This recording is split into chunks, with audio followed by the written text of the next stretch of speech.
एडुटेरिया की full length test series में ये आज हमारा छठा टेस्ट है। इससे पहले हम 5 टेस्ट डिस्कस कर चुके हैं जो हमारे इस पे यूट्यूब चैनल पे पड़े हुए हैं। तो अभी भी जिसने वो टेस्ट नहीं देखे हों तो यूट्यूब पे जाकर GS with Hindu Guru type करके उन टेस्ट को देख सकता है या फिर प्ले लिस्ट में जाकर टेस्ट सीरीज़ में देख सकता है उनको। चलिए स्टार्ट करते हैं। पहला क्वेश्चन है, तो पहला क्वेश्चन है ये, हम बहुत बड़ी भूल करेंगे यदि हम बिहार की जनता, क्या, एक सेकेंड देखिए, हम बहुत बड़ी भूल करेंगे यदि हम बिहार की जनता और उनके मंत्रिमंडल को लीग के नेताओं के हिंसक व असभ्य आक्रमणों के आगे छोड़ देंगे। वर्ष 1946 में उपयुक्त कथन किसने कहा था? तो ये बात कही थी किसने? सरदार पटेल ने। किसने कही थी? सरदार पटेल ने। चलिए नेक्स्ट, बिहार में निम्नलिखित में बिहार के किस क्षेत्र में नूनिया विद्रोह हुआ था? तो नूनिया विद्रोह कहाँ पर हुआ था? तो ये देखिए, ये हुआ था तिरहुत में, सारण में, पूर्णिया में। तो यानी कि इनमें से एक से अधिक, तो ये सभी जगहों पे हुआ था। तो इसकी डेट क्या थी? ये हुआ था, ये 1700 से 1800 ईस्वी में हुआ था। चलिए नेक्स्ट, यानी कि दूसरे का आंसर है मोर देन 1। पहला, दूसरा, तीसरा, 3 जगहों पर हुआ था। चलिए नेक्स्ट देखते हैं। क्वेश्चन नंबर 3 है, क्वेश्चन नंबर 3 है 1905 में बनारस में आयोजित कांग्रेस के 21वें अधिवेशन की अध्यक्षता किसने की थी? तो कब? 1905 में। कहाँ पे? बनारस में। तो अध्यक्षता किसने की थी? तो इसके अध्यक्ष थे गोपाल कृष्ण गोखले। कौन थे? गोपाल कृष्ण गोखले। चलिए नेक्स्ट, किस तिथि को मध्यरात्रि को रावी नदी के तट पर जवाहरलाल नेहरू ने नया तिरंगा झंडा फहराया तथा स्वतंत्रता की घोषणा का प्रस्ताव पढ़ा? तो कब? 31 दिसंबर 1929। तो 31 दिसंबर 1929। चलिए नेक्स्ट देखते हैं। क्वेश्चन नंबर 5 है, भारतीय स्वतंत्रता संग्राम के दौरान ब्रिटिश सरकार द्वारा ऑपरेशन जीरो आवर कब चलाया गया था? तो ऑपरेशन जब जीरो आवर चलाया गया था भारत छोड़ो आंदोलन के समय। ये कब चलाया गया था ऑपरेशन जीरो आवर? ये at the time of quit India movement. चलिए नेक्स्ट देखते हैं। क्वेश्चन नंबर 6 है, मजमून शाह एवं चिराग अली ने किस विद्रोह का नेतृत्व किया था? तो इन्होंने किया था फ़कीर विद्रोह का। कौन सा? इन्होंने किया था फ़कीर रिवोल्ट का।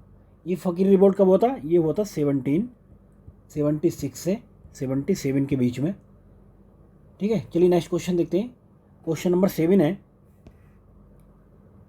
निम्नलिखित में से किन क्रांतिकारियों को काकोरी ट्रेन डकैती कांड में फांसी की सजा सुनाई गई थी? तो कौन थे? राम प्रसाद बिस्मिल थे और अशफाकुल्ला खां थे। तो कौन? राम प्रसाद बिस्मिल्ला एवं अशफाकुल्ला खां। चलिए नेक्स्ट, क्वेश्चन नंबर 8 है, विधिक परामर्श हेतु गवर्नर जनरल की परिषद में विधि सदस्य के रूप में चौथे सदस्य को किस अधिनियम के माध्यम से शामिल किया गया था? तो कौन से? ये किया था 1833 के एक्ट में। नेक्स्ट, जलियांवाला बाग नरसंहार पर कांग्रेस जांच समिति की रिपोर्ट के प्रारूप को लिखने का कार्य किसको सौंपा था? तो ये किसको सौंपा था? ये सौंपा था महात्मा गांधी को। किसको? महात्मा गांधी को। चलिए नेक्स्ट, बक्सर के युद्ध के दौरान बंगाल का नवाब कौन था? तो बंगाल का नवाब था कौन? मीर जाफर। बंगाल का नवाब कौन था? मीर जाफर। चलिए नेक्स्ट, क्रिप्स मिशन एवं लॉर्ड वेबल दोनों से वार्ता करने वाला कांग्रेसी अध्यक्ष कौन थे? तो कौन थे? अबुल कलाम आज़ाद। यह है इसका बी आंसर, यानी कि अबुल कलाम आज़ाद ने बात की थी। नेक्स्ट, पूना समझौता कब हस्ताक्षरित किया गया था? तो कब किया गया था हस्ताक्षरित ये? तो इसकी डेट थी 24 सितंबर 1932। 24 सितंबर इसमें से कोई सा नहीं है, तो इसमें से डी आंसर है। क्या डेट थी इसकी? 24 सितंबर। चलिए नेक्स्ट, क्वेश्चन नंबर 13 है, मुगल वंश के संस्थापक बाबर की आत्मकथा तुजुके बाबरी किस भाषा में लिखी गई थी? तो इन्होंने लिखी थी ये तुर्की में। इसमें से तुर्की कोई ऑप्शन नहीं है, तो हमारा आंसर आ गया डी, तुर्की भाषा में लिखी थी। कौन सी? तुर्की। तो इनमें से कोई नहीं। चलिए नेक्स्ट, विजयनगर के किस शासक ने चीन के सम्राट के पास अपना राजदूत भेजा था। तो किसने भेजा था? ये भेजा था बुक्का प्रथम ने, यानी कि बुक्का फर्स्ट। नेक्स्ट है, निम्नलिखित में से किसने 12 महासा की रचना की थी? तो किसने की थी? मलिक मोहम्मद जायसी ने। किसने? मलिक मोहम्मद जायसी। चलिए नेक्स्ट देखते हैं। मुगल प्रशासन में मुहतसिब नामक अधिकारी किस कार्य से संबंधित था? तो ये था लोक आचरण अधिकारी। क्या? Public conduct officer. चलिए नेक्स्ट देखते हैं क्वेश्चन नंबर 17। क्वेश्चन नंबर 17 है कि निम्नलिखित में से कौन जहांगीर काल के चित्रकारों में शामिल नहीं था? तो ये पूछ रहा नहीं था, तो कौन नहीं था? अब्दुल समद नहीं थे। कौन? अब्दुल समद। तो किसके टाइम पे थे? ये थे हुमायूं के टाइम पे। ये थे हुमायूं के टाइम पे अब्दुल समद। चलिए नेक्स्ट, किस सिख गुरु को जहांगीर द्वारा फांसी पर चढ़ा दिया गया था? तो कौन थे? गुरु अर्जुन देव। किसने जहांगीर द्वारा फांसी पर चढ़ाया गया था? गुरु अर्जुन देव। चलिए नेक्स्ट, एलोरा के प्रसिद्ध कैलाश मंदिर का निर्माण किस राष्ट्रकूट शासक ने करवाया था? तो ये कराया था किसने? ये कृष्ण प्रथम ने कराया था। तो यहाँ पर कृष्ण द्वितीय है, तो ये आंसर गलत है। कृष्णा अगर ये प्रथम आता तो उसकी जगह आंसर हो जाता। तो ये हमारा डी आंसर है। चलिए नेक्स्ट, चोलों के अधीन ग्राम प्रशासन का वर्णन किस अभिलेख में है? तो कौन से अभिलेख में है? यह है उत्तर मैरूर अभिलेख, उत्तर मैरूर इंस्क्रिप्शन। चलिए नेक्स्ट 21 है, किस अभिलेख के माध्यम से यह पता चलता है कि स्कंदगुप्त ने हुंडों को पराजित किया था? तो कौन से के माध्यम से पता चलता है? ये तो भीतरी स्तंभ अभिलेख। कौन सा? भीतरी पिलर इंस्क्रिप्शन। चलिए नेक्स्ट 22 है, किस इतिहासकार ने मौर्य साम्राज्य के पतन का कारण मुख्य रूप से आर्थिक संकट को बताया है? तो किसने बताया था? ये बताया था ये डी कोसाम्बी ने। किसने? डी कोसाम्बी। चलिए नेक्स्ट देखते हैं क्वेश्चन नंबर 23, किस बौद्ध संगति में बौद्ध धर्म दो संप्रदायों हीनयान और महायान में इसका डिवीज़न हो गया था, यानी विभाजन हुआ था? तो कौन से में हुआ था? तो ये हुआ था चौथे में। तो चौथा इसमें कोई से में नहीं है, तो इसका आंसर आया था डी। तो चौथे की अध्यक्षता किसने की थी? मतलब किसके टाइम पे हुआ था ये? तो ये कनिष्का के टाइम पे हुआ था। फोर्थ में है ना, कनिष्का के टाइम पे। चलिए नेक्स्ट देखते हैं। तो ये फोर्थ है इसका आंसर, यानी कि डी आंसर है। वो फोर्थ था, कनिष्का के टाइम पे हुआ था। चलिए नेक्स्ट, किस बौद्ध विहार की स्थापना पाल वंशीय शासक धर्मपाल ने की थी? तो किसकी की थी? तो इनमें से देखिए विक्रमशिला की थी और सोमपुर की थी, यानी कि इनमें से एक से अधिक। तो विक्रमशिला और सोमपुर की स्थापना की थी, तो इनमें से मोर देन एबव। चलिए नेक्स्ट क्वेश्चन नंबर 25 है, गुप्त काल में सामान्यतः भूमि राजस्व की दर कितनी थी? तो गुप्त काल के टाइम की बात चल रही है, तो 1/6 भाग थी। कितना? 1/6। तो उपज का छठा भाग कितना? 1/6 ऑफ द प्रोड्यूस। चलिए नेक्स्ट है, निम्नलिखित में से किस गुर्जर प्रतिहार शासक की उपाधि आदिवरा थी? तो किसकी थी? ये थी मिहिर भोज की। आदिवरा मिहिर भोज की उपाधि थी। ये मिहिर भोज आदिवरा। चलिए नेक्स्ट, सिकंदर के आक्रमण के समय उत्तर भारत पर निम्नलिखित में से कौन सा राजवंश का शासन था? तो किसका था उस टाइम पे? नंद राजवंश का शासन था। यहाँ पे शासक कौन थे? अंतिम कौन थे शासक नंद के? घनानंद थे। चलिए नेक्स्ट, तो किसका था? नंद वंश का। चलिए नेक्स्ट है 28, किस अधिवेशन में कांग्रेस की पहली बार एक भारतीय महिला को अध्यक्ष चुना गया था? तो देखिए भारतीय महिला की बात कर रहा है यहाँ पे, तो भारतीय महिला को चुना गया था 1925 में। तो 1925 में किसे? सरोजिनी नायडू को। तो इसका आंसर है हमारा 1925, यानी कि डी आंसर है। तो देखिए अगर पहली महिला की बात करता तो एनिमेशन बनी थी 1917 में, ठीक है, लेकिन भारतीय महिला की बात कर रहा तो यहाँ पे इसका आंसर 1925 आएगा, यानी कि डी में से कोई भी नहीं। चलिए नेक्स्ट देखते हैं, हर्षचरित्र नामक पुस्तक की रचना निम्नलिखित में से किसने की थी? तो किसने की थी? हर्षचरित्र की थी बाणभट्ट ने। किसने की थी? बाणभट्ट, हर्षचरित्र। चलिए नेक्स्ट है, अशोक के अभिलेखों में से निम्नलिखित में से किस दक्षिणी राज्य का उल्लेख है? तो किस किस का उल्लेख है? तो देखिए इसमें चोल का, पांडे का और इसमें और है केरलपुत्र और सतकर्णी, इनका भी मेंशन था, सत्यपुत्र। तो यानी कि इनमें से एक से अधिक, तो इनमें से एक से अधिक का उल्लेख है। नेक्स्ट है, 1878 में साधारण ब्राह्मण समाज की स्थापना किसके द्वारा की गई थी? तो ये किसके द्वारा की गई थी? ये आनंद मोहन बोस के द्वारा की गई थी, आनंद मोहन बोस। चलिए नेक्स्ट है क्वेश्चन नंबर 32 है। क्वेश्चन नंबर 32 है, भारत के किस वायसराय को भारत में स्थानीय स्वायत्त शासन का जनक कहा जाता है? तो रिपन साहब को कहा जाता है। किसको? रिपन को। रिपन इसमें से कोई ऑप्शन में है नहीं, तो इसमें से कोई भी नहीं। क्लियर है? तो इनमें से कोई भी नहीं आंसर आ जाएगा। चलिए नेक्स्ट है इसका, कालानुक्रम के अनुसार कौन सी संधि सबसे बाद में की गई थी? तो इसमें कौन सी संधि सबसे बाद में हुई थी? तो ये थी मंदसौर की संधि, मंदसौर की ट्रीटी। तो ये कब हुई थी? देखिए पूना, देखिए देवगांव की संधि हुई थी, देवगांव की थी 1803 में। उसके बाद मंदसौर की संधि कब हुई थी? ये हुई थी 1818 में। तो पूना की संधि हुई थी 1782 के करीब। चलिए नेक्स्ट देखते हैं। तो ये क्या हो गया? इसमें मंदसौर की ट्रीटी। नेक्स्ट है क्वेश्चन नंबर 34 है, विटले आयोग 1929 में बना है का संबंध किस विषय से है? तो इसका विषय किससे था? श्रम से, यानी कि लेबर से। तो ये लेबर से रिलेटेड थे। चलिए नेक्स्ट, सर्वप्रथम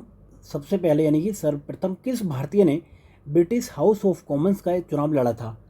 तो ये कौन थे? ये थे WC बनर्जी। चुनाव किसने लड़ा था? WC बनर्जी ने।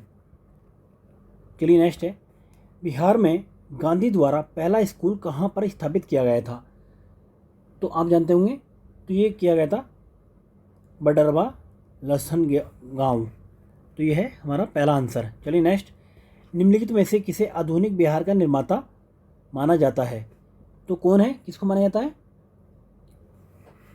तो ये माना जाता है सच्चिदानंद सिन्हा को। बट इसमें आंसर में सच्चिदानंद सिन्हा नहीं है, तो हमारा आ गया इसमें डी आंसर। क्या आ गया? डी, सच्चिदानंद सिन्हा। चलिए नेक्स्ट है क्वेश्चन नंबर 38 है। 38 में पूछ रहा है 1857 के विद्रोह के समय पटना डिवीजन का कमिश्नर कौन था? तो पटना का कौन था? टेलर था। ये टेलर, विलियम टेलर। चलिए नेक्स्ट, बिहार में 1835 में पहला जिला स्कूल कहाँ खोला गया था? तो ये कहाँ खोला गया था? पटना में खोला गया था। पहला जिला स्कूल 1835 में पटना में खोला गया। नेक्स्ट है, लॉर्ड क्लाइव ने किस वर्ष बिहार एवं बंगाल के क्षेत्र में द्वैत शासन की प्रणाली लागू की? तो कब की थी इसने? 1765। किसने? लॉर्ड क्लाइव ने। 1765 हमारा बी आंसर है। चलिए नेक्स्ट, क्रिस्टल की संरचना जानने के लिए निम्न में से किसका प्रयोग किया जाता है? तो किसका जाता है? एक्स किरणों का। तो एक्स रेस का प्रयोग किया जाता है। नेक्स्ट है, जल में वायु का बुलबुला किसकी भांति व्यवहार करेगा? तो किसकी भांति व्यवहार करेगा? ये अवतल लेंस की, यानी कि कॉनकेव लेंस की तरह व्यवहार करेगा। चलिए नेक्स्ट देखते हैं 43। क्वेश्चन नंबर 43 है, जब किसी झील की तली से उठकर वायु का बुलबुला उसी ऊपरी सतह तक आता है तो उसका आकार क्या होगा? बढ़ जाएगा। क्या होगा? Will increase. चलिए नेक्स्ट, 240 वोल्ट 100 वोल्ट का एक बल्ब 120 वोल्ट की विद्युत आपूर्ति से जुड़ा है, क्या अनुमान लगाया जा सकता है? तो उसका क्या अनुमान लगाया जा सकता है? बल्ब जलेगा लेकिन मंद रोशनी के साथ जलेगा। तो the bulb will light what will dim. Next है, आंसू गैस में प्रयोग होता है। क्या प्रयोग होता है? आंसू गैस में अमोनिया का प्रयोग करते हैं हम। आंसू गैस में अमोनिया का प्रयोग किया जाता है। चलिए नेक्स्ट है, प्रदीप्ति नली में सामान्यतः प्रयोग होने वाली वस्तु है कौन सी? पारा, बाष्प तथा आर्गन। कौन कौन सी है? Mercury, vapour and argon. चलिए नेक्स्ट है 47 है क्वेश्चन, सबसे भारी धातु है कौन सी? धातु सबसे भारी है? तो यूरेनियम सबसे भारी है। सबसे हैवीस्ट मेटल कौन सा है? यूरेनियम है। चलिए नेक्स्ट, जलीय तनाव निर्भर करता है, तो ये इक्वेस टेंशन किस पर निर्भर करता है? तो ये करता तापमान पर। क्या पर? टेम्परेचर पर। तापमान, देखिए यहाँ पर लिख दिया इसमें प्रेशर, और उल्टा उल्टा कर दिया, तो ये मतलब यहाँ पे आएगा इसका आंसर सी, टेम्परेचर पर। क्लियर है? चलिए आगे देखते हैं, ये मिस्टेक हुई है इससे। नेक्स्ट है, तापमान का थर्मोडायनेमिक्स पैमाना किसके द्वारा दिया गया था? तो ये दिया गया था केल्विन के द्वारा, किसके? केल्विन के द्वारा दिया गया था। चलिए नेक्स्ट है, छाया की लंबाई सबसे लंबी होगी जब, तो कब होगी लंबाई? जब प्रकाश का स्रोत और वस्तु एक दूसरे के लंबवत हों। ठीक है, तो इसका आंसर पहला आ गया। चलिए नेक्स्ट, क्वेश्चन नंबर 51 है, डीएपी में कितने प्रतिशत फास्फोरस तथा नाइट्रोजन पाई जाती है? तो कितने प्रतिशत? 46% फास्फोरस होती है और 18% नाइट्रोजन। तो हमारा सी आंसर इसका आ जाता है। चलिए नेक्स्ट, निम्नलिखित में से कौन सा पदार्थ बहुत कठोर और बहुत तन्य है? तो कौन सा पदार्थ है? वो है नाइक्रोम। नाइक्रोम वेरी हार्ड और वेरी डस्टाइल है। क्या है? नाइक्रोम। चलिए नेक्स्ट है, बच्चों में प्रोटीन की न्यूनता के कारण कौन सा रोग हो जाता है? किसमें? प्रोटीन की कमी की वजह से। तो कौन सा रोग हो जाता है? ये होता है मरास्म, यानी कि मरास्मस। तो ये रोग हो जाता है। रेनिन होता है, रेनिन होता है। तो ये हार्मोन व एंजाइम दोनों होता है, हार्मोन भी होता है, एंजाइम भी होता है। तो इसका आंसर आ जाता है C, both hormones and enzyme. Next है, निम्नलिखित में से किससे आयोडीन प्राप्त किया जाता है? तो आयोडीन प्राप्त होता है भूरा शैवाल से। किससे? ये होता है ब्राउन एल्गाई से। नेक्स्ट है 56, एंडोप्लाज्म रेटिकुलम का सबसे महत्वपूर्ण कार्य है। तो कौन सा है इस सबसे महत्वपूर्ण कार्य इसका? तो यह प्रोटीन संश्लेषण, प्रोटीन सिंथेसिस। नेक्स्ट है, कौन सा सही सुमेलित नहीं वो बताना है, नोट करेक्टली मैच्ड है, आपको ये बताना है इसमें से। तो देखिए इसमें जो है थायमीन, बेरी, विटामिन के रक्त का थक्का जमाना, इसमें भी इसका गलत है। विटामिन ए की वजह से कलर ब्लाइंडनेस नहीं होती है, विटामिन ए की वजह से मतलब रक्तौंधी होती है।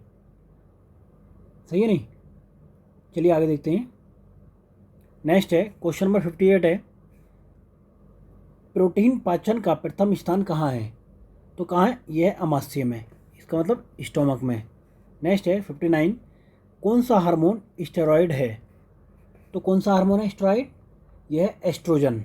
कौन सा? एस्ट्रोजन। चलिए नेक्स्ट देखते हैं। क्वेश्चन नंबर 60 है कि अंत स्त्रावी ग्रंथि यानी कि एंडोक्राइन ग्लैंड का उदाहरण है। तो क्या है ये क्या है? ये पीनियल ग्रंथि, पीनियल ग्लैंड। चलिए नेक्स्ट है, नेक्स्ट क्वेश्चन 61, पॉलिटिका, कौन सा अनुच्छेद पंचायतों में अनुसूचित जनजाति और अनुसूचित जनजातियों के लिए सीटों का आरक्षण का प्रावधान करता है? तो कौन सा? 243 का डी, आर्टिकल 243 का डी। चलिए नेक्स्ट, भीमराव अंबेडकर के अधीन संविधान सभा की प्रारूप समिति में कितने अन्य सदस्य थे? तो कितने अन्य सदस्य थे? 6, और इन्हें मिला के 7। तो 62 का आंसर है आपका बी। चलिए नेक्स्ट है, निम्नलिखित में से किस अधिनियम के कारण बर्मा भारत से अलग हो गया? तो किस एक्ट के अकॉर्डिंग ये अलग हुआ था? तो ये हुआ था 1935 के एक्ट के अकॉर्डिंग, 1935 का एक्ट। नेक्स्ट है, राज्यसभा लोकसभा द्वारा विचार के लिए भेजे गए वित्त विधेयक को अधिकतम कितनी अवधि के लिए विलंबित कर सकती है? तो कितनी? कि कौन सा यह वित्त विधेयक के लिए कितनी अवधि के लिए विलंबित कर सकती है? तो देखिए वित्त विधेयक का कोई टाइम नहीं है, जबकि ये 14 दिन जो है ये धर्म विधेयक का है, तो इनमें से कोई भी नहीं, तो इसका कोई टाइम नहीं है। चलिए नेक्स्ट, क्वेश्चन नंबर 65 का आपको ये मैच कराना है कि कौन से राज्य में कितनी ये राज्यसभा की सीटें हैं। अगर आपको एक भी पता है, जैसे बिहार में पता है आपको, बिहार में 16 सीटें हैं, तो बिहार में राज्यसभा की 16 सीटें, तो सी का पहला, देखिए सी का पहला एक ही में है, तो आपको इसी से आंसर आपको पकड़ा जाएगा। क्लियर है? चलिए अब देख लेते हैं कि गुजरात में कितनी 11 हैं, और कर्नाटक में कितनी आपकी? कर्नाटक में 12 हैं, गुजरात में 11, कर्नाटक में 12, उड़ीसा में कितनी? उड़ीसा में आपकी फिर 10।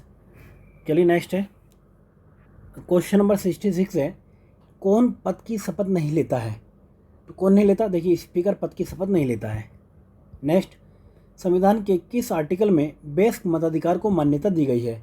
तो कौन सा आर्टिकल? तो देखिए ऐसे डायरेक्ट कोई सा आर्टिकल नहीं है उसका, तो इनमें से कोई भी नहीं। चलिए नेक्स्ट, शिक्षा जो शुरू में राज्य सूची का विषय था को समावर्ती सूची में कब डाल दिया गया था? ये डाला गया था 42वें संविधान संशोधन 1976 में। क्लियर है? तो 42nd अमेंडमेंट में। चलिए नेक्स्ट, निम्नलिखित में से किस अधिनियम ने भारत में केंद्रीय स्तर पर द्विसदनीय विधानमंडल की शुरुआत की थी? तो कौन से अधिनियम ने? 1919 के अधिनियम ने। कौन सा? 1919 एक्ट। चलिए नेक्स्ट, लोक लेखा समिति अपनी रिपोर्ट प्रस्तुत करती है, तो किसको प्रस्तुत करती है? तो ये थी लोकसभा के अध्यक्ष को। किसको? अध्यक्ष को, लोकसभा के। तो इसमें तो कोई ऑप्शन नहीं, यानी कि इनमें से डी। तो पब्लिक अकाउंट कमेटी अपनी रिपोर्ट देती है लोकसभा के अध्यक्ष को, यानी कि इनमें से कोई नहीं। भारतीय संविधान के आर्टिकल 344 के तहत पहले राजभाषा आयोग की स्थापना की गई थी। कब की गई थी? देखिए 1955 में की गई थी। बीजी खैर इसकी अध्यक्षता में। किसकी? बीजी खैर की अध्यक्षता में। तो इसका है हमारा बी आंसर, बीजी खैर। चलिए नेक्स्ट, क्वेश्चन नंबर 72 है, संसद सदस्यों की योग्यता के संबंध में विवादों का फैसला कौन करता है? तो विवादों का फैसला कौन करता है? चुनाव आयोग करता है राष्ट्रपति के परामर्श से। तो इसका आंसर आ गया सी। कौन? इलेक्शन कमीशन करता है प्रेसिडेंट की, चुनाव आयोग के परामर्श से राष्ट्रपति करता है। प्रेसिडेंट डिसीजन लेता है इलेक्शन कमीशन की सलाह पर। नेक्स्ट है, संविधान में संशोधन शुरू किया जा सकता है, तो कहाँ पे किया जा सकता है? ये कहीं पे भी, लोकसभा में भी, राज्यसभा में भी, बट यहाँ पर नहीं हो सकता। तो यानी कि उपयुक्त में से एक से अधिक इसका आंसर है। चलिए नेक्स्ट है, विधान परिषद सदस्यों की न्यूनतम संख्या होती है। विधान परिषद में सदस्यों की न्यूनतम संख्या होती है, तो कितनी होती है? ये होती है 40। और मैक्सिमम कितनी हो सकती है? विधान परिषद की बात कर रहा है, मैक्सिमम विधानसभा की 1/3 से ज़्यादा नहीं हो सकती, ठीक है ना? तो कितनी हो सकती है? मिनिमम 40।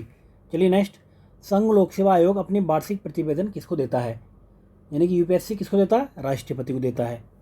किसको? प्रेसिडेंट को देता है। चलिए नेक्स्ट, सकल राष्ट्रीय उत्पाद बराबर होता है किसके? तो ये होता है शुद्ध राष्ट्रीय उत्पाद एवं मूल्यह्रास के बराबर होता है।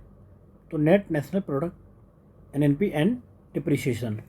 चलिए नेक्स्ट है 77, राजकोषीय नीति में मुख्य रूप से कौन शामिल होता है? तो ये बात कर रहा है फॉलोइंग डजन। देखिए ये क्वेश्चन में यहाँ पर गलती है, यहाँ पर लिख रहा है कि following doesn't come under physical policy, और यहाँ पर लिखता है कि कौन शामिल होता है।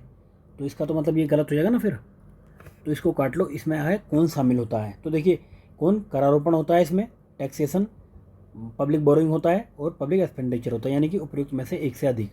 तो यानी कि कौन शामिल होता है, इसको डजंट को काट लो। फॉलोइंग कम अंडर, इसको आया कम अंडर फिजिकल पॉलिसी, ठीक है? तो एक से अधिक आ जाएगा इसका आंसर। चलिए नेक्स्ट क्वेश्चन है, जब भारतीय रिजर्व बैंक नकदी आरक्षित अनुपात यानी कि सीआरआर में वृद्धि करती है, तो इसका तात्पर्य क्या होगा? तो देखिए क्या होगा कि वाणिज्यिक बैंकों के पास उधार लेने के लिए धन कम होगा। तो बैंकों के पास धन कम होगा, जिससे कि मार्केट में पैसा कम जाएगा और महंगाई पे कंट्रोल लगाया जा सकेगा। तो नेक्स्ट है, निम्न में से कौन घाटे की वित्तीय व्यवस्था का अर्थव्यवस्था पर पड़ने वाला प्रभाव है? तो कौन सा है? कि मुद्रा आपूर्ति में वृद्धि होगी। क्या? मुद्रा आपूर्ति में वृद्धि होगी। चलिए नेक्स्ट, किस समिति ने पहली बार सेवाओं पर कर लगाने की सिफारिश की थी? तो किसने की थी? तो ये थी चेलिया कमेटी। कौन? चेलिया समिति ने। तो इसमें चेलिया समिति नहीं है कोई भी, तो इनमें से कोई भी नहीं। क्लियर है? इनमें से कोई भी नहीं। चलिए नेक्स्ट है, वर्तमान में आरबीआई किसके माप के आधार पर अपनी मौद्रिक नीति की रूपरेखा तैयार करता है? तो किसके आधार पर? सीपीआई संयुक्त के आधार पर, सीपीआई कंबाइंड। चलिए नेक्स्ट है, निम्नलिखित में से कौन सा अंतर्राष्ट्रीय संगठन मानव विकास रिपोर्ट प्रकाशित करता है? तो कौन करता है? तो यूएनडीपी करता है। यूएनडीपी कहीं भी ऑप्शन में नहीं है, तो हमारा आंसर आ गया इनमें से कोई भी नहीं। चलिए नेक्स्ट क्वेश्चन है 83, ऑपरेशन फ्लड कार्यक्रम की शुरुआत कब की गई थी? तो इसकी शुरुआत कब की गई थी? इसकी शुरुआत की गई थी 1970 के टाइम पे। तो ये मिल्क से रिलेटेड है, यानी दूध से रिलेटेड है ये ऑपरेशन फ्लड। इसके जनक कौन थे? इसके जनक थे, बता देता हूँ मैं यहाँ पे, डॉक्टर वर्गीज, इसका थे वर्गीज कुरियन। कुरियन, इसका ये नाम याद रखना, इनका पूछा जा सकता है, ठीक है, डॉक्टर वर्गीस कुरियन। चलिए नेक्स्ट देखते हैं। नेक्स्ट है जीविका बिहार सरकार की एक पहल है, जीविका। तो इसका संबंध किससे है? तो ये गरीबी उन्मूलन से रिलेटेड है। किससे? Poverty alleviation. चलिए नेक्स्ट है क्वेश्चन नंबर 85। 2011 की जनगणना के अनुसार बिहार के किस जिले में सबसे ज़्यादा लिंग अनुपात है? तो सबसे ज़्यादा कहाँ पर है? गोपालगंज है। गोपालगंज में सबसे ज़्यादा लिंग अनुपात है। और जबकि जनघनत्व कहाँ पर है? शिवहर में है। ठीक है, चलिए आगे देखते हैं। सबसे ज़्यादा कहाँ पर है? गोपालगंज में। चलिए नेक्स्ट है 90 ईस्ट रीज कहाँ पर अवस्थित है? 90 ईस्ट रीज बतानी है आपको कहाँ पर अवस्थित है। यह हिंद महासागर से होकर गुजरती है। कहाँ से? इंडियन ओशियन से। चलिए नेक्स्ट है निम्नलिखित में से कौन सा देश कैस्पियन सागर से सीमा साझा नहीं करता है? तो कौन सा देश साझा नहीं करता कैस्पियन सागर से? तो इराक नहीं लगता है कैस्पियन सागर के। तो इसकी है तारीख, ये कातिर के नाम से आप कर लो, जो लगती है इससे कातिर के नाम से। ठीक है ना, 5 देश हैं जो सीमा साझा करते हैं। चलिए नेक्स्ट है क्वेश्चन नंबर 88 है मानचित्र पर वह रेखा जो महासागरीय एवं सागरीय भागों में लवणता की समान मात्रा को वाले स्थानों को मिलाती है। किसको? सैलिनिटी वाले उसको मिलाती है। तो सैलिनिटी को ये मिलाती है। तो इसको क्या कहते हैं? इसको कहते हैं आइसोहेलाइन। आइसोहेलाइन कहते हैं इसको।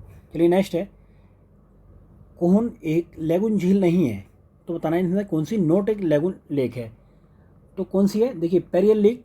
पेरियल लेक जो है वो लेगुन लेक नहीं है। पेरियल लेक लेगुन लेक नहीं है, कृत्रिम है, मतलब ये आर्टिफिशियल लेक है ये।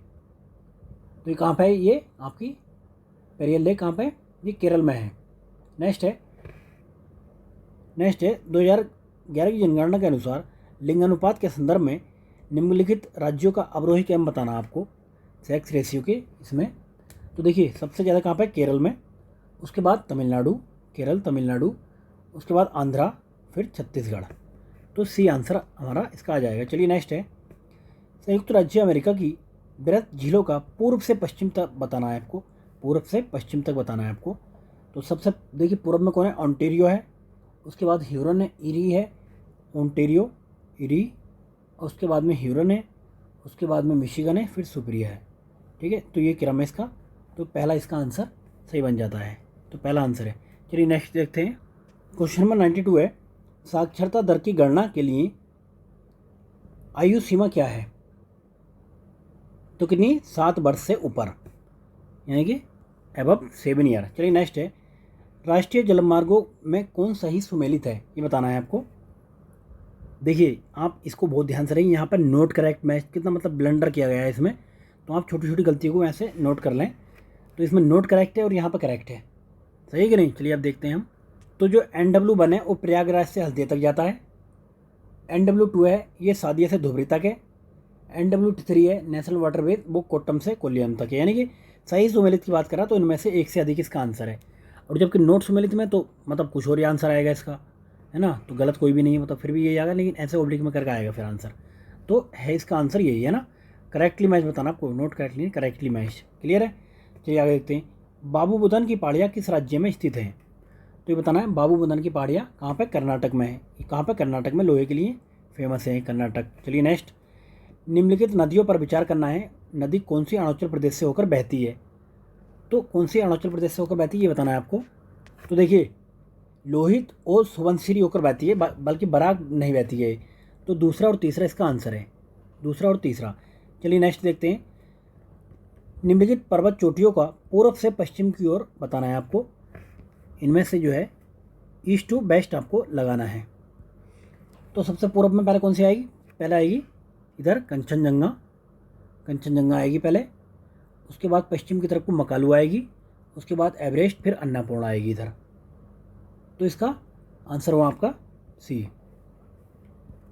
चलिए नेक्स्ट प्रधानमंत्री नरेंद्र मोदी ने किस स्थान पर देश के सबसे बड़े हेलीकॉप्टर निर्माण संयंत्र का उद्घाटन किया है?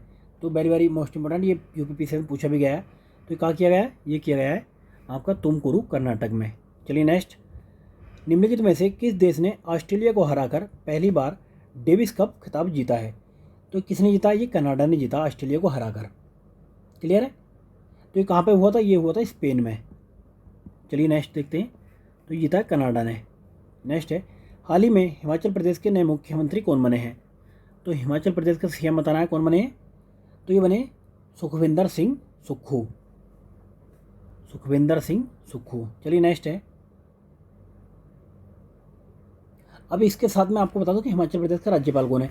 शिव प्रसाद, अगर पूछे राज्यपाल कौन है तो शिव प्रसाद राज्यपाल हैं यहाँ के। शिव प्रसाद शुक्ल नाम है इनका। क्लियर है। चलिए नेक्स्ट देखते हैं, स्वाति सिंह को वर्ष 2022 का एकलव्य पुरस्कार प्रदान किया गया। उनका संबंध किस क्षेत्र से है? तो इनका संबंध है साइकिलिस्ट से। किससे? साइकिलिस्ट। चलिए नेक्स्ट, अब क्वेश्चन नंबर 101 है, किस देश ने अंतर्राष्ट्रीय अंतरिक्ष स्टेशन में फंसे हुए अंतरिक्ष यात्रियों को वापस लाने के लिए सोयूज़, क्या नाम है इसका, सोयूज़ अंतरिक्ष यान लॉन्च किया है? तो किसने लॉन्च किया है? ये किया है रसिया ने। किसने? रसिया ने लॉन्च किया है। ठीक है, सोयूज़ के नाम से। चलिए नेक्स्ट है, सांख्यिकी और कार्यान्वयन मंत्रालय द्वारा जारी भारत में पहली महिला और पुरुष रिपोर्ट के संबंध में कौन सा कथन सत्य है? ये बताना है आपको। देखिए, भारत का लिंगानुपात 2011 से 943 से बढ़कर 2036 में 952 हो जाएगा, पहला स्टेटमेंट। दूसरा, जन्म के समय जीवन लिंगानुपात क्या 17-19 में 904 से बढ़कर 18-19 में 907 हो गया। तीसरा, विवाह के समय की औसत आयु 22 वर्ष से बढ़कर 2020 में 22.7 वर्ष हो गई है। तो 102 का यानी कि पहला, दूसरा, तीसरा, ये तीनों स्टेटमेंट ठीक हैं। तो इसके तीनों स्टेटमेंट ठीक हैं। ये इंपॉर्टेंट है कि देख लो 2036 में कितना हो गया है, 952। चलिए next, semi high speed Vande Bharat express train को संचालित करने वाली पहली महिला कौन बन गई है? तो पहली महिला कौन बन गई? सुरेखा यादव। कौन है? सुरेखा यादव। चलिए नेक्स्ट, निम्नलिखित में से किस आईआईटी संस्थान ने एक स्वदेशी मोबाइल ऑपरेटिंग सिस्टम भारत ओस मतलब के नाम से ऑपरेटिंग देगी, भार ओस है ना, यह विकसित किया है? तो किसने विकसित किया? आईआईटी मद्रास ने। ये हो गया आईआईटी मद्रास। चलिए नेक्स्ट है, हाल ही में वर्ष 2023 में मार्कोनी पुरस्कार से किसे सम्मानित किया गया है? तो ये सम्मानित किया गया है मार्कोनी पुरस्कार से हरि बालकृष्णा को। ये है हरि बालकृष्णा। देखिए, अगर ऐसे सेम ऑप्शन दे एग्जामिनर तो समझ लो कि आंसर वहीं से रहने वाला होता है फिर। तो आप भी समझ जाओ, थोड़ा सा तरीका ट्रिक लगाओ अगर नहीं पता तो हरी यहाँ पे बालकृष्ण दो जगह देखा, लेकिन हरि बालकृष्णा है ये। चलिए नेक्स्ट है, क्वेश्चन नंबर 106 है, हैदराबाद में 2023 में आयोजित भारत की पहली फार्मूला ई प्रिक्स रेस किसने जीती है? तो जीती है ये जीन एरिक बर्गन ने। Gene Eric बर्गन। चलिए नेक्स्ट, मार्च 2023 में पारंपरिक चिकित्सा पर एससीओ का पहला V2V सम्मेलन और एक्सपो का आयोजन कहाँ पर किया गया है? तो ये किया गया गुवाहाटी में। V2V गुवाहाटी में किया गया है। चलिए नेक्स्ट, जनवरी 2023 में किन देशों के बीच साइक्लोन युद्धाभ्यास का आयोजन किया गया है? क्या नाम है इसका? साइक्लोन। तो किसके बीच में? भारत और मिस्र के बीच में, भारत और इजिप्ट यानी कि मिस्र। चलिए नेक्स्ट है, प्रथम महिला प्रीमियर लीग 2023 के संबंध में कौन सा कथन सही नहीं है? तो देखिए, नोट करेक्ट पूछ रहा है, तो कौन सा कथन सही नहीं है? तो देखिए, पहला, इसका आयोजन महाराष्ट्र में किया गया था, ये बात ठीक है। हरमनप्रीत कौर की कप्तानी में मुंबई इंडियंस ने यह खिताब जीता था, दूसरी बात भी ठीक है। उपविजेता टीम दिल्ली कैपिटल्स थी, यानी कि तीनों बातें ठीक है, तो उपयुक्त में से कोई भी नहीं, तो तीनों बातें ये सही हैं। चलिए नेक्स्ट देखते हैं, सीवेज और सेप्टिक टैंक की सफाई के लिए मशीनीकृत स्वच्छता परिवेश विकसित करने के लिए नमस्ते योजना किस मंत्रालय द्वारा ये लाई गई है? तो नमस्ते योजना किसके द्वारा लाई गई है? तो देखिए, इसमें कौन कौन से मंत्रालय हैं। एक तो सामाजिक न्याय एवं अधिकार मंत्रालय है, दूसरा आवास और ये शहरी मंत्रालय है। तो ये 2 मंत्रालय हैं, तो यानी कि इनमें से एक से अधिक, तो 2 मिनिस्ट्री हैं इसमें, तो इनमें से एक से अधिक। चलिए नेक्स्ट है, उड़ीसा में देश के सबसे बड़े विश्व स्तरीय हॉकी स्टेडियम का निर्माण किया गया है, जिसका नाम किस स्वतंत्रता सेनानी के नाम पर रखा गया है? तो अगर पूछ रहे कि कहाँ पर बना है सबसे बड़ा स्टेडियम, कहाँ बना है? उड़ीसा में। तो किसके नाम पर रखा गया है? तो ये रखा गया है बिरसा मुंडा के नाम पर। किसके? बिरसा मुंडा के नाम पर। चलिए नेक्स्ट है, रिलायंस इंडस्ट्रीज ने किस राज्य में भारत का पहला और दुनिया का सबसे बड़ा कार्बन फाइबर प्लांट बनाने की घोषणा की है? तो ये कहाँ पे की है? ये की है गुजरात में। कार्बन फाइबर प्लांट दुनिया का सबसे बड़ा गुजरात में बनाया जाएगा। चलिए नेक्स्ट है, हाल ही में वर्ल्ड प्रेस फ्रीडम इंडेक्स 2023 के संबंध में कौन सा कथन गलत है? तो इसको इनकरेक्ट बताना है आपको, कौन सा कथन गलत है इसमें। तो देखिए पहला स्टेटमेंट है, इसमें प्रथम स्थान नॉर्वे को प्राप्त हुआ है। प्रथम स्थान नॉर्वे को। भारत कोई इसमें 166वां को इसमें 166वां स्थान प्राप्त हुआ है। तीसरा स्टेटमेंट है कि भारत 2022 में 150वें स्थान पर था। तो ये कौन सा पूछ रहा? गलत पूछ रहा है। तो ये जो है गलत कौन सा है इसमें? ये है दूसरा वाला गलत है, यानी कि केवल 2 गलत है। कितना रैंक मिली भारत को इसमें? 161। तो ये याद रखना आपको, दूसरा स्टेटमेंट गलत है। चलिए नेक्स्ट, हाल ही में 49वां G7 शिखर सम्मेलन का आयोजन कहाँ पर किया गया है? कौन सा? 49 G7 समिट कहाँ पर किया गया है? ये किया गया है जापान में। ये जापान में आयोजित किया गया है। कहाँ पे? जापान। चलिए नेक्स्ट है, 115 है,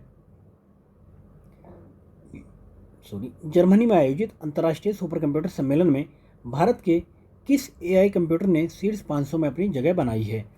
तो किसने बनाई है? यह है एराबत। क्या नाम है इसका? एराबत।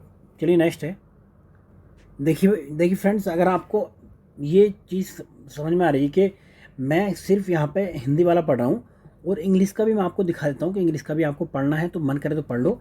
अदरवाइज़ अगर 2, 4, 5 भी अगर हमारे पास लोग इंग्लिश वाले हैं तो उनको ये ना लगे कि हाँ सिर्फ हिंदी का कंटेंट ये दिया जा रहा है, तो ऐसा भी ना हो। लेकिन इससे हो क्या रहा है कि इससे आपका बहुत ज़्यादा टाइम बच जा रहा है, बहुत मतलब कम टाइम में हम इसको कंप्लीट करा देंगे। तो देखिए मैं सिर्फ हिंदी में पढ़ रहा हूँ, बट कोई चीज़ अगर मुझे लगेगी इंग्लिश में पढ़नी चाहिए तो मैं इंग्लिश में पढ़ दूँगा। तो अगर आपको ऐसा ठीक लग रहा है तो आप कमेंट करके बता सकते हैं। ठीक है, चलिए क्वेश्चन नंबर 116 देखते हैं। क्वेश्चन नंबर 116 है, हाल ही में की गई नियुक्तियों के बारे में आपको बताना कौन सा सही सुमेलित है, जो करेक्टली मैच्ड है। तो देखिए पहले मनोज सोनी UPSC के अध्यक्ष बने हैं, तो यही सही सुमेलित है। कौन? मनोज चेयरमैन बने UPSC के। नेक्स्ट क्वेश्चन है 117, अंतर्राष्ट्रीय बुकर पुरस्कार 2023 से सम्मानित किसको किया गया है? तो इंटरनेशनल बुकर प्राइज 2023। तो किसको सम्मानित किया गया? ये मोस्ट इंपॉर्टेंट है, ये है जॉर्जी गोस्पोदिनोव। तो इनको सम्मानित किया गया। इनके उपन्यास का नाम है, नोट कर लो आप, टाइम शेल्टर के नाम से है। उसका अनुवाद किसने किया था? तो इसका अनुवाद किया था रोडेल ने। किसने? रोडेल ने। ये भी पूछा जा सकता है किसने अनुवाद किया था, उपन्यास का नाम क्या है, तो इस तरीके से एग्जामिनर पूछ लेता है। ठीक है, रोडेल ने अनुवाद किया था। चलिए नेक्स्ट देखते हैं, क्वेश्चन नंबर 118 है, राष्ट्रपति द्रौपदी मुर्मू ने किस राज्य में गज उत्सव 2023 का उद्घाटन किया है? तो हमने ये जो हम मॉक करा रहे हैं करंट अफेयर वाला, उसमें भी डिस्कस किया था। तो कहाँ पे? आसाम में। कहाँ पे? आसाम में गज उत्सव। नेक्स्ट है, गज उत्सव आसाम। नेक्स्ट है, हाल ही में किस राज्य सरकार द्वारा एक पंचायत में एक खेल का मैदान परियोजना की शुरुआत की गई? ये भी करंट में डिस्कस किया था हमने। ये केरला में। कहाँ पे? एक पंचायत एक मैदान, सॉरी ये इधर नहीं है, ये केरला में है। ठीक है, केरला। चलिए नेक्स्ट है, फीफा महिला विश्व कप 2023 का आयोजन कहाँ पे किया जाना है? तो ये 2023 फीफा वर्ल्ड कप कहाँ पे किया जाना है वुमेन का? ये कहाँ पे किया जाएगा? ये किया जाएगा आपका ऑस्ट्रेलिया न्यूजीलैंड में। ऑस्ट्रेलिया और न्यूजीलैंड, यानी कि उपयुक्त में से एक से अधिक इसका आंसर आएगा। ऑस्ट्रेलिया और न्यूजीलैंड दोनों जगह होगा। नेक्स्ट है, सितंबर 2022 में केंद्रीय जल शक्ति मंत्रालय द्वारा किस राज्य या केंद्र शासित प्रदेश को भारत का पहला स्वच्छ सुजल प्रदेश घोषित किया गया है? तो किसको? अंडमान निकोबार को। ये डिक्लेयर किया अंडमान निकोबार को स्वच्छ सुजल प्रदेश। चलिए नेक्स्ट है, बिहार के किस जिले में बिहार का दूसरा डॉपलर रडार स्थापित किया जाएगा? तो कहाँ पे? ये किया जाएगा पूर्णिया में। कहाँ पे? पूर्णिया में बनाया जाएगा ये। चलिए आगे देखते हैं, मुख्यमंत्री नीतीश कुमार ने 7 फरवरी 2023 को देश के दूसरे व बिहार के पहले वानिकी कॉलेज का उद्घाटन बिहार के किस जिले में किया गया है? तो वन की कॉलेज कहाँ पे बनेगा? ये बनेगा मुंगेर में। बहुत इंपॉर्टेंट है, आपको पता होगा कि देश में एक पहला कहाँ पे है, कहाँ पे है पहला, देश के दूसरे, देखिए पहला है आपका देहरादून में, दूसरा यहाँ पे बनाया जा रहा है। तो ये आपका कहाँ पे बनाया? मुंगेर में। चलिए नेक्स्ट क्वेश्चन नंबर 124 है कि राष्ट्रपति श्रीमती द्रौपदी मुर्मू द्वारा निम्नलिखित में से बिहार के किस व्यक्ति को पद्मश्री सम्मान 2023 से सम्मानित नहीं किया गया है? तो देखिए यहाँ पे देख लें नोट, यहाँ पे भी नोट है ना, नहीं किया गया है। तो इनमें से देखिए आनंद कुमार को, कपिल को और सुभद्रा देवी को, यानी तीनों को किया गया है। तो उपयुक्त में से कोई भी नहीं, इसका आंसर आ जाएगा, तीनों को किया गया है। चलिए नेक्स्ट है 15 से 16 अप्रैल 2023 तक पर्यटन विभाग और कला एवं संस्कृति विभाग द्वारा संयुक्त रूप से बिहार के किस जिले में थाबे महोत्सव का आयोजन किया गया है? तो थाबे महोत्सव आपका हुआ गोपालगंज में। कहाँ पे? गोपालगंज। चलिए नेक्स्ट है आगामी लोकसभा और बिहार विधानसभा चुनाव को देखते हुए ट्रांसजेंडर समुदाय को जागरूक करने के लिए मोस्ट इंपॉर्टेंट निर्वाचन आयोग ने बिहार का स्टेट आइकॉन किसको बनाया गया? तो बनाया गया है मोनिका दास को। ट्रांसजेंडर है, ट्रांसजेंडर समुदाय से हैं, तो मोनिका दास। चलिए बिहार में सबसे अधिक गेहूं का उत्पादन करने वाला जिला कौन सा है? तो ये कौन सा जिला है? यह है रोहतास। कौन से जिले में सबसे ज़्यादा गेहूं होता है? रोहतास में होता है, रोहतास। बिहार ये किसान क्रेडिट कार्ड योजना शुभारंभ कब किया गया था? तो ये हुआ था 1998-99 में। तो ये सी आंसर है इसका। चलिए नेक्स्ट है बजट 2023-24 में स्वच्छ भारत मिशन के लिए कितनी राशि आवंटित की गई है? तो कितनी राशि आवंटित की गई? 5,000 करोड़। 5,000 करोड़ बी में ऑप्शन है, 5,000 करोड़। चलिए नेक्स्ट बजट 2023-24 के अनुसार वर्ष 2021-22 में प्रभावी राजस्व घाटा कितना था? तो कितना था? ये सकल घरेलू का 3.3%। देखिए बजट इकोनॉमिक सर्वे, भारत का बजट, भारत का इकोनॉमिक सर्वे हमने बहुत अच्छे से कराया हुआ है। तो अभी भी अगर किसी ने वो नहीं किया है तो भाई वहाँ से जाकर कर लो। अगर वो करने का भी नहीं मन है, आपको लगता है कि यूट्यूब पर टाइम ख़राब हो रहा है, ये नेट ज़्यादा खर्च हो रहा, तो भाई आप टेलीग्राम में चैनल को ज्वाइन कर सकते हो, डिस्क्रिप्शन नीचे दिया हुआ है। हम आपको फ्री में PDF सेंड कर देंगे, तो उससे ज़्यादा भी आपके लिए क्या कर सकते हैं भाई हैं। अब यही हो सकता है कि पेपर का इंतजाम करवाया जाए आपके लिए कहीं से, है ना, वो होने से रहा है ना, बहुत सकते हैं इस टाइम BPSC भाई। तो पेपर का आउट होना खेल हो गया पुराना, बहुत दिन गया जमाना। तो अब पेपर आउट की सोचो हमें बात। चलिए नेक्स्ट निम्नलिखित में से बिहार राज्य की कार्यपालिका शक्ति निहित रहती है तो किसमें? तो यह आर्टिकल 154 में आर्टिकल में है। तो किसमें? राज्यपाल में। तो राज्यपाल किसी में है ही नहीं, राज्यपाल में निहित है आर्टिकल 154। तो इसमें कोई भी नहीं इनमें से, तो none of the above. Next है गोगावल झील बिहार के किस जिले में है? तो ये कहाँ पे? कटिहार जिले में है। कहाँ पे? कटिहार डिस्ट्रिक्ट में गोगावल लेक, ये गोगावल लेक कटिहार में। चलिए नेक्स्ट है निम्नलिखित में से बिहार की जलवायु को प्रभावित करने वाला कारक है तो कौन सा प्रमुख कारक है? तो देखिए ये बंगाल की उपस्थिति, हिमालय की उपस्थिति बंगाल की खाड़ी से निकटता, यानी कि ये कारक है। तो इनमें से एक से अधिक इसका आंसर आ गया। चलिए नेक्स्ट बिहार स्टूडेंट कॉन्फ्रेंस का 16वां सत्र 1921 में निम्नलिखित में से कहाँ आयोजित किया गया था? तो ये हुआ था आपका हजारीबाग में। कहाँ पे? हजारीबाग। चलिए नेक्स्ट है निम्न में से किस पाल शासक ने मुंगेर को अपनी राजधानी बनाया था? तो किसने बनाया था? ये बनाया था देवपाल ने। किसने? देवपाल।